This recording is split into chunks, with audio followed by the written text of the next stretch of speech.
Hola a todos, bienvenidos a otro video de física. Continuaremos con el estudio de superficies reflejantes, en particular las superficies de naturaleza esférica. Ya en videos anteriores hemos explicado que se consideran dos tipos diferentes de superficie, las superficies cóncavas y las superficies convexas. Las superficies cóncavas son las superficies donde la parte reflejante está al interior de la curvatura. Las superficies o espejos convexas son los que tienen la superficie reflejante en la parte externa de la curvatura. Ya en otros videos también habíamos analizado la naturaleza de la imagen, igual acá vamos a aclarar un poco. La intención de este video es reconocer cómo se construye o cómo se interpreta la posición relativa de una imagen de un objeto dependiendo de la superficie reflejante a partir de tres rayos que llamamos rayos notables. Esta parte en particular de la óptica se llama óptica geométrica, pues nos interesa la interpretación de posiciones a partir del comportamiento geométrico de tres rayos notables. Tenemos entonces tres ilustraciones, ¿sí? Donde vamos a empezar por el espejo cóncavo, la ilustración A. Estas ilustraciones son tomadas para efectos educativos del texto tomo número 2, Física para la Ingeniería y para las Ciencias, de Serway. Tenemos entonces el objeto representado por la flecha azul, la imagen representada por la flecha amarilla. En la primera situación, estamos considerando que la posición del objeto está antes del centro de curvatura y consideramos tres rayos notables. El rayo 1 de color rojo, que es un rayo que viaja, parte desde el objeto, todos los rayos notables van a partir desde el objeto. El rayo 1 parte del objeto de forma paralela al eje focal, que es esta línea negra que contiene al centro y al foco, incide en la superficie reflejante y cuando después de que ocurre la incidencia, pues se refleja pasando exactamente por el foco. Tenemos un segundo rayo notable que en la imagen es de color morado, ahí está el número 2, parte del objeto hacia el foco, lo atraviesa, llega a la superficie reflejante, incide y se refleja de forma paralela al eje focal. Y el tercer y último rayo notable parte del objeto hacia el centro hasta que llega a la superficie reflejante y todo rayo que incide en el centro o pasa por el centro mejor se debe reflejar en esa misma línea pero en dirección opuesta. Observemos que los tres rayos, luego de reflejarse en la superficie cóncava, se intersectan en un punto. Ese lugar de intersección va a ser la referencia para realizar el dibujo de nuestra imagen. Siempre se va a partir el dibujo desde el eje focal y se va a llegar al punto de intersección de dos o los tres rayos notables. ¿Por qué digo dos? En ocasiones solo se utilizan el rayo 1 y el rayo 3. El rayo 2 pues es análogo al rayo 1. Entonces partimos desde el eje focal y nos vamos hasta el punto de intersección y ahí tenemos representada gráficamente la imagen producida por un espejo cóncavo, ¿sí? Con un objeto que se encuentra en una posición antes del centro de curvatura. Ya en otro video hemos estudiado lo que ocurre si el objeto está entre el centro y el foco o si el objeto está entre el foco y el espejo y en particular lo que pasa si el objeto está en el centro y el espejo está en el foco. Entonces, para realizar gráficamente la situación, analizar gráficamente una situación de óptica geométrica, debemos considerar estos tres rayos notables y su punto de intersección y dibujar la imagen respecto al eje focal. Tenemos aquí otra situación con el espejo cóncavo, la imagen B, donde el objeto que es la flecha azul se encuentra en una posición entre el foco y la superficie reflejante. Observen que se hace el análisis considerando los mismos tres rayos, pero en este caso se busca la intersección de las prolongaciones de estos. Me hago entender. El rayo rojo parte desde el objeto de forma paralela al eje, incide en la superficie reflejante y pasa por el foco. Esta línea discontinua que está detrás del espejo es la prolongación del rayo reflejado.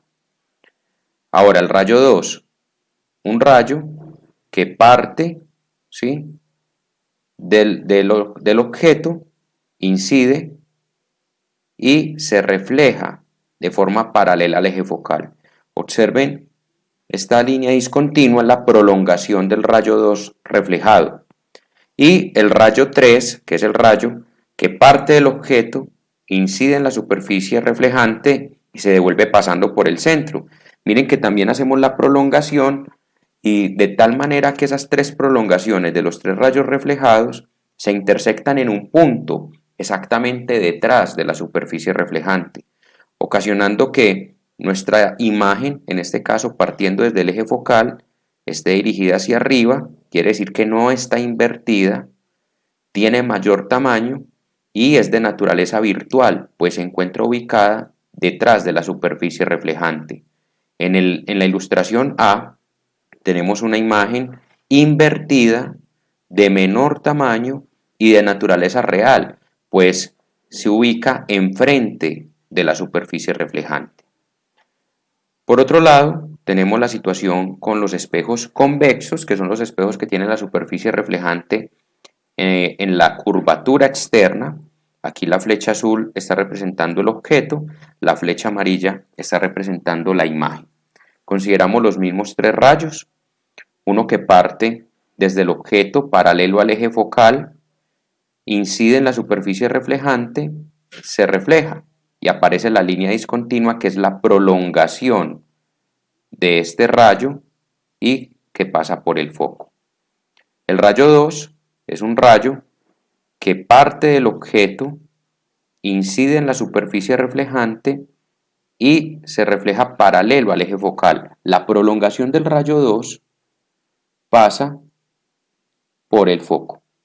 Y el último y tercer rayo es un rayo que parte del objeto hacia la curvatura, procurando viajar hacia el centro, choca, se refleja en la misma línea pero en sentido contrario, pero si hacemos su prolongación, miren que esta pasa por el centro.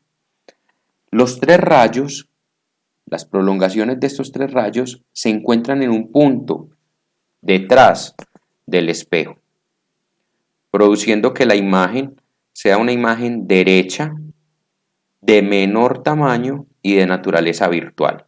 Tenemos entonces que los espejos convexos solo producen imágenes virtuales, mientras los espejos cóncavos tienen la posibilidad de producir imágenes virtuales o reales dependiendo de la posición relativa del objeto al espejo.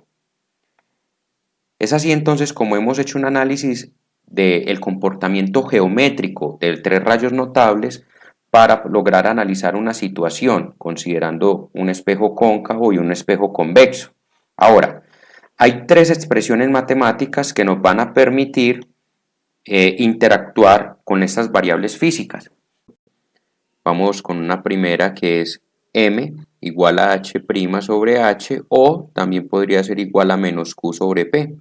¿Qué representa m? M representa la ampliación que puede generar una superficie reflejante en la imagen producida de un objeto.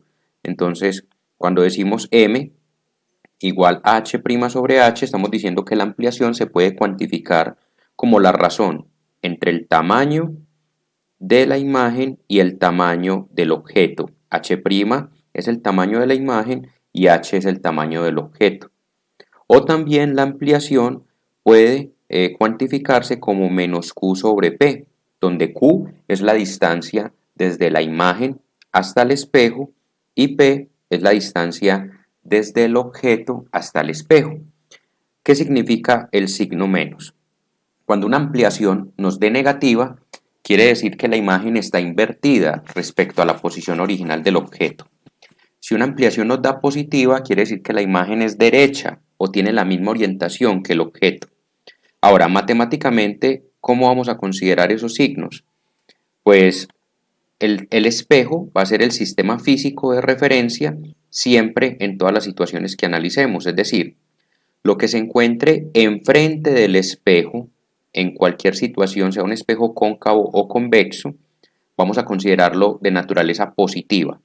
Lo que se encuentre detrás del espejo, sea cóncavo o convexo, va a ser considerado de naturaleza negativa. Es decir, en el diagrama número 1 o en el diagrama A, tanto P como Q y F son positivos, pues son distancias que se encuentran ubicadas enfrente del espejo.